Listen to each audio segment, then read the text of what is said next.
에스더. 왕의 명령이 공포되자 사람들이 많은 젊은 처녀들을 궁전으로 데려와 사람들을 감독하는 헤게에게 넘겼다. 에스더도 가운데 있었다. 헤게는 에스더가 마음에 들어서 특별히 관심을 두었다. 곧바로 그는 에스더의 몸단장을 시작했다. 특별 식단을 주문하고 시녀 7을 붙여주었고 가장 좋은 방에서 지내게 했다. 에스더는 자신과 가문과 민족 배경에 대해 아무 말도 하지 않았다. 모르드게가 말하지 말라고 말해두었기 때문이다. 모르드게는 에스더가 어떻게 지냈는지 무엇을 하고 있는지 소식을 듣고자 날마다 옆을 거닐었다. 에스더는 왕 앞에 나아갈 차례가 되자 왕의 내시 헤게가 권한 것 말고는 아무것도 구하지 않았다. 그 모습 그대로 에스더는 보는 이들의 찬탄을 자아냈다. 왕은 에스더를 보고 한눈에 반했다. 어떤 궁녀, 어떤 처녀보다도 그녀가 마음에 들었다. 그녀에게 완전히 매료되었다. 그는 에스더의 머리에 관을 씌우고 왕비로 삼았다. 그리고 모든 귀족과 관리들을 위해 큰 연회를 베풀었다. 에스더의 연회였다. 모든 지방에 휴일을 선포하고 왕의 선물을 후히 내렸다. 그때까지 에스더는 모르드게가 말한 대로 자신의 가문 배경과 민족에 대해 입을 다물고 있었다. 에스더는 모르드게 밑에서 자라면서 그의 말에 늘 순종했고 계속 순종했다. 아수에로 왕은 아각 사람 하만을 최고위 관직에 앉혔다. 하만은 모르드게가 자기 앞에 무릎 꿇고 절하지 않는 것을 보고 화가 치밀었다. 그는 모르드게가 유대인인 것을 알게 되었다. 유대인 한 사람을 죽이는 것으로는 성이 차지 않았다. 그래서 모든 유대인을 죽일 계획을 세웠다. 하만은 아하수에로 왕에게 말했다. 백성 가운데 잘 어울리지 않는 이상한 민족 하나가 왕의 나라에 흩어져 있습니다. 그들의 관습과 풍속은 다른 민족과 다릅니다. 그들은 왕의 법을 무시합니다. 왕께서는 그들의 무례한 행동을 참으시면 안 됩니다. 왕께서 괜찮으시다면 그들을 모두 없애라는 명령을 내려주시기 바랍니다. 비용은 제가 직접 대겠습니다. 이번 일의 자금으로 은 375톤을 왕실 금고에 드리겠습니다. 왕은 손에 끼고 있던 인장반지를 빼서 하만에게 주었다. 그대 돈이니 그 민족에게 그대가 원하는 대로 하시오. 왕의 공문이 모든 지방에 발송되었다. 12달, 곧 아달월 13일 하루 동안 모든 유대인, 어린이, 노인, 여자, 아기들까지 다 학살하고 그들의 재산을 약탈하라는 공문이었다. 그날을 준비하게 했다.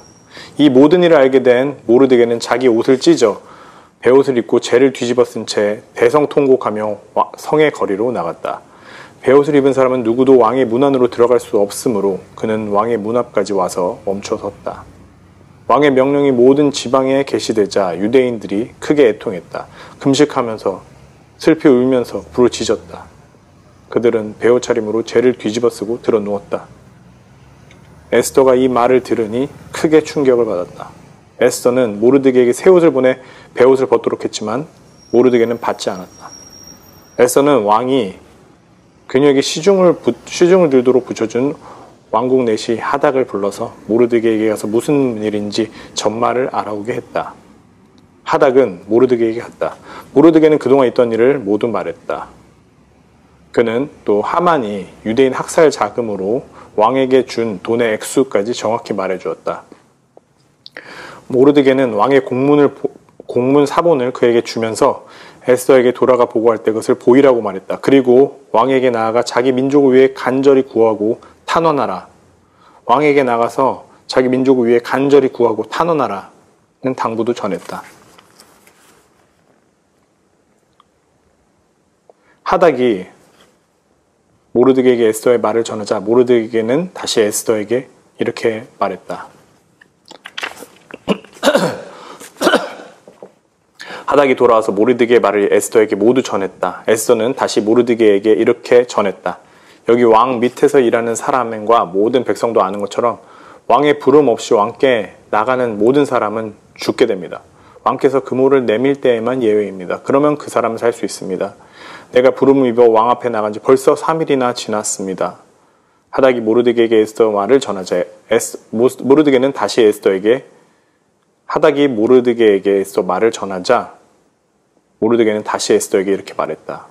왕비께서 왕궁에 있다는 이유만으로 이 일에서 혼자 살아남으리라고 생각하지 마십시오. 이런 때에 왕비께서 계속 침묵하면 유대인들은 다른 데서 도움을 얻어 구원을 받겠지만 왕비와 왕비의 집안은 멸망하고 말 것입니다. 그대가 왕비로 세워진 것이 바로 이때를 위함인지 누가 알겠습니까? 그대가 왕비로 세워진 것이 바로 이때를 위함인지 누가 알겠습니까? 에스더는 모르드게에게 다시 답변을 보냈다. 어서 유대인들을 모두 모으시고 나를 위해 금식하게 하십시오. 사흘 동안 밤낮으로 먹지도 말고 마시지도 마십시오. 나와 내 시녀들도 함께 금식할 것입니다. 그렇게 해주신다면 비록 금지된 일이지만 내가 왕께 나아가겠습니다. 그러다가 죽으면 죽겠습니다. 비록 금지된 일이지만 내가 왕께 나아가겠습니다. 그러다 죽으면 죽겠습니다. 모르드게가 에스더가 일러준 대로 시행하였다. 사흘 후에 에스더는 왕비의 예복을 입고 왕의 아현실이 있는 왕궁 안뜰에 섰다. 왕은 입구 쪽을 향하여 왕자에 앉아 있었다. 그가 뜰에 서 있는 왕비 에스더의 모습이 눈에 띄자 반가워하며 손에 들고 있던 금홀을 내밀었다. 에스더가 가까이 가서 그 홀의 끝에 손을 대었다. 왕이 물었다. 왕비 에스더여, 그대의 소원이 무엇이오? 그대가 원한다면 내 나라 절반이라도 주겠소. 에스더가 말했다. 왕께서 괜찮으시다면 제가 왕을 위해 준비한 저녁 식사에 하만과 함께 오셨으면 합니다.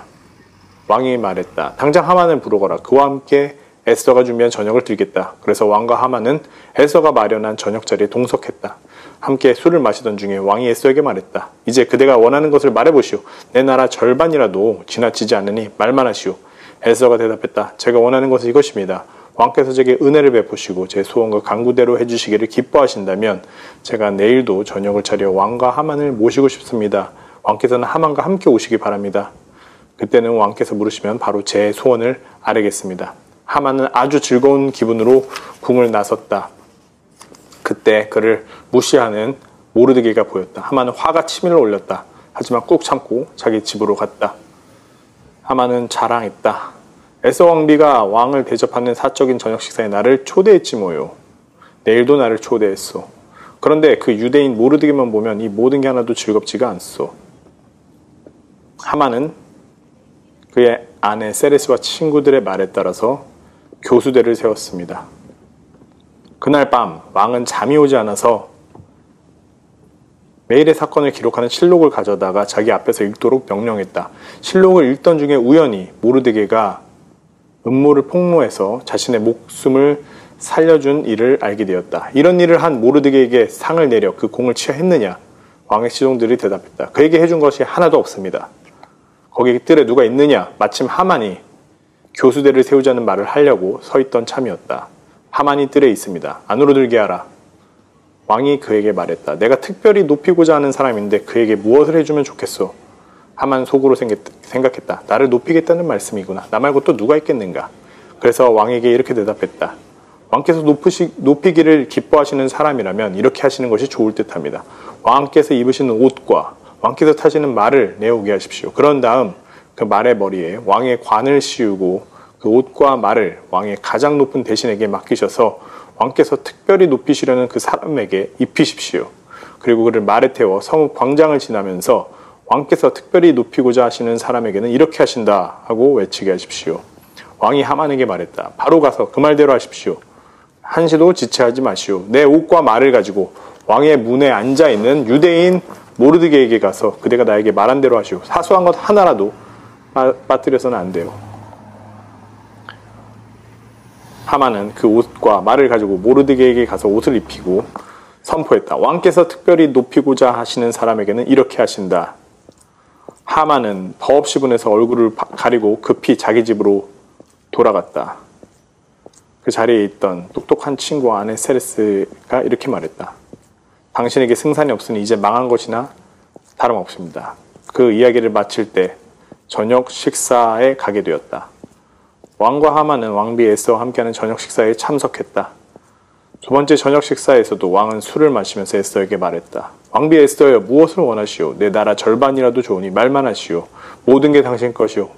에스더가 대답했다. 왕이시여, 제가 왕께 은혜를 입어 왕께서 저를 기쁘게 여기신다면 저와 제 민족을 살려주십시오. 저와 제 민족이 팔려서 이제 망하게 됐습니다. 사륙당해 망하게 됐습니다. 우리가 종으로만 팔렸어도 제가 왕께 감히 이런 말씀을 드리지 않을 것입니다. 우리 근심도 왕을 성가시게 할 정도는 아니었을 것입니다. 아수에로 왕이 크게 화를 냈다. 그런 극악무도한 짓을 꾸민 자가 누구요? 그 자가 지금 어딨소? 에스더가 말했다. 그 원수, 그 대적은 바로 이 악한 자 하만입니다. 순간 하만은 왕과 왕비 앞에서 공포에 질렸다. 왕이 크게 분노하여 술잔을 내려놓고 자리를 박차고 일어나 왕궁 정원으로 들어갔다. 하만은 거기서 왕비 에스더에게 살려달라고 애원했다. 왕이 자신을 끝장내리라는 것과 자신의 운이 다한 것을 알 수 있었다. 왕이 왕궁 정원에서 연회장으로 돌아오니 하만이 에스더가 기대 놓은 침상에 엎드려 있었다. 왕이 버럭 소리를 질렀다. 이자가 나를 앞에 두고 왕비를 겁탈하려고 드는구나. 왕의 입에서 그 말이 떨어지자 하만의 얼굴에서 핏기가 가셨다. 왕의 시중을 들던 내시가 말했다. 저쪽을 보십시오. 하만이 왕의 목숨을 구한 모르드게를 매달려고 세운 교수대입니다. 왕이 말했다. 이자를 거기 매달아라. 하만은 모르드게를 매달려고 직접 세운 교수대에 자신이 매달렸다. 그제야 왕의 불같은 분노가 가라앉았다. 그날 아하수에로 왕은 하만의 재산을 왕비 에스더에게 주었다. 에스더가 모르드게와의 관계를 설명하자 모르드게가 왕 앞에 나오게 되었다. 왕은 하만에게서 돌려받은 자신의 인장벤지를 빼서 모르드게에게 맡겼다. 에스더는 하만의 재산을 그가 관리하게 했다. 에스더는 또다시 왕에게 나아가 하만의 악을 저지하고 유대인을 해치려고 꾸민 그 계략을 철회해달라고 눈물로 간청했다. 왕이 금호를 내밀자 에스더가 일어나 왕 앞에 서서 말했다. 왕께서 저를 기쁘게 여기시고 이 일이 옳다고 생각하시면 그리고 저에게 정말 은혜를 베푸신다면 명령을 내치셔서 하만의 계략, 유대인을 몰살시키려는 계획을 승인하는 공문을 취소하여 주십시오. 제 민족이 진멸당하는 참사를 제가 어찌 눈뜨고 볼 수 있으며 제 친족이 사륙당하는 것을 제가 어찌 바라보면 보겠습니까? 아하수에로 왕은 에스더와 모르드게에게 말했다. 하만이 유대인을 공격했으므로 내가 그의 재산을 에스더에게 주고 하만을 교수대에 매달게 했소. 그러니 이제 그대들의 판단대로 유대인을 위해 무엇이든 글로 쓰도록 하시오. 그리고 이 인장반지로 날인하시오.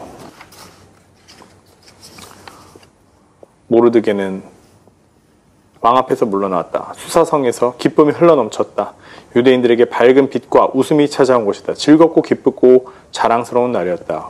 왕의 공문이 게시된 성읍, 지방, 각 나라 어디에서나 유대인들은 거리로 나가 축하하고 환호하며 잔치를 벌였다. 뿐만 아니라 유대인이 아닌 많은 사람들도 유대인이 되었다. 이제는 유대인이 아닌 사람들이 오히려 위험해졌다. 12달 곧 아달월 13월에 왕의 명령이 시행되었다. 유대인의 원수들이 그들을 제압하려 했던 그날에 상황이 역전되어 유대인들을 미워하는 자들은 유대인들이 제압하게 된 것이다. 유대인들은 그들의 멸망을 꾀하던 자들을 공격했다. 누구도 그들을 당해낼 수 없었다. 두려워서 모두들 겁쟁이가 되었다. 왕 밑에서 일하는 모든 사람들이 모르드게를 의식하고 유대인들을 도왔다. 모르드게를 두려워했다. 이제 그는 왕궁의 실세가 되었다. 모르드게의 권력이 커질수록 그의 명성도 더해갔다. 유대인들은 칼로 원수들을 해치우고 닥치는 대로 사륙하며 자기들을 미워하는 자들에게 마음껏 복숭했다. 유대인들은 500명이나 되는 사람들을 죽였다. 또 하만의 여러 아들들도 죽였다. 그러나 그들은 재산을 약탈하지 않았다. 그 일이 끝난 후에 궁전에서 죽임당한 자들의 수가 왕에게 보고되었다. 에스더에게 왕이 말했다. 유대인들이 500명을 죽이고 하만의 열 아들도 죽였소. 그러니 나머지 지방에서 어떻겠소? 그 밖에 그대가 원하는 것이 무엇이오? 말만 하시오. 그대의 뜻대로 될 것이오. 그대의 소원이 곧 나의 명령이다. 에스더가 대답했다. 왕께서 괜찮으시다면 이 명령의 기한을 하루만 더 연장해 주셔서 하만의 열 아들의 시체를 교수에 매달아 모두가 보게 해주십시오. 왕은 그렇게 하라고 명령했다. 명령이 연장되었고 열 아들의 시체, 하만의 열 아들의 시체는 공개적으로 매달렸다. 유대인들이 다시 모였다. 아달월 14일에 그들은 300명을 더 죽였다. 그러나 이번에도 재산을 약탈하지는 않았다. 나머지 지방에 사는 유대인들은 단결하여 스스로를 지키고 압제에서 벗어났다. 13일에 그들은 유대인을 미워하는 자 7만 5천 명을 죽였으나 재산을 약탈하지는 않았다. 그들은 14일에는 쉬면서 풍성한 음식으로 잔치를 벌이며 즐거워했다. 그러나 수사성에 사는 유대인들은 13일과 14일 이틀에 걸쳐 일을 벌였으므로 15일을 경축일로 삼아 잔치를 벌이며 즐거워했다. 해마다 아달월 14일과 15일을 유대인들이 원수에게서 해방된 기념일로 지키도록 명령했다. 그달에 그들의 슬픔이 기쁨으로 변했고 애통이 축제와 웃음의 경축일로 바뀌어 서로 선물을 주고받고 가난한 이들을 보살폈다. 그때 시작된 전통이 계속되고 있다. 모든 유대인의 대적인 하만이 모든 유대인을 멸할 음모를 꾸몄다. 그는 부르 곧 제비를 뽑아 그들을 공포에 떨게 하려고 멸망시키려고 했다. 그러나 에스더가 나서서 탄원하자 왕이 문서로 명령을 내렸고 하만이 꾸민 악한 계략은 결국 자신에게로 돌아갔다. 하만과 아들들은 교수대에 매달렸다. 그래서 이 두 날을 부르라는 단어를 따서 부림이라 부른다. 유대인들은 모르드게가 보낸 편지에 적힌 모든 말을 명심하고 자신들이 겪은 모든 일을 기념하여 이 날을 계속 지키기로 뜻을 모았다. 이 두 날을 기념하는 일은 장래의 계종자들과 후손에게 전통이 되었다. 모든 세대가 기억하고 지켜야 할 명절이 되었다. 이 부림의 날들은 유대인들이 절대로 소홀히 해서는 안 되는 날이자 후손에게도 절대 잊어서는 안 되는 날이 되었다. 이 날은 그들 자신들뿐 아니라 후손도 금식하고 울며 부르짖는 날로 정해졌다. 에스더의 명령은 부림의 전통을 견고하게 해주었고 그 내용은 책에 기록되었다. 모르드게는 아하수에로 왕 다음으로 영향력 있는 위치에 올랐다. 그는 유대인들 사이에서 평판이 좋았고 크게 존경받았다. 그는 특히 자기 백성의 유익을 위해 열심히 일했고 자기 민족의 평화와 번영에 마음을 다했다.